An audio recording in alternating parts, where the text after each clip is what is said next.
নমস্কার।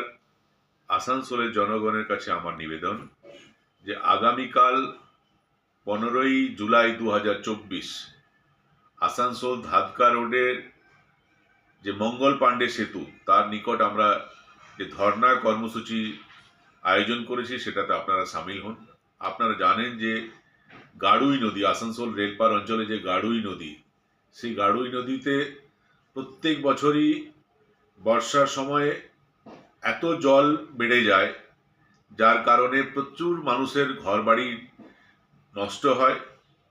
কয়েক বছর আমরা কয়েকজনের প্রাণও হারিয়েছি এবং এই গাড়ুই নদীর স্থায়ী সমাধানের জন্য বারবার আমরা প্রশাসনের কাছে আবেদন করেছি, পৌর নিগমের কাছে আবেদন করেছি, কিন্তু কেউ কোনো সদর্থক ভূমিকা পালন করেনি।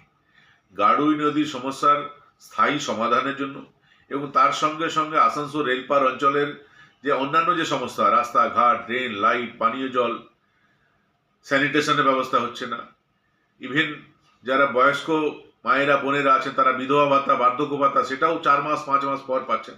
এই যে বিভিন্ন সমস্যা, তার সমাধানের জন্য প্রশাসনের উপর চাপ তৈরি করার জন্য আগামীকাল আমরা সবাই মিলে ধর্নায় বসবো। আপনারাও আসুন, এই ধর্নায় আমরা সামিল হই।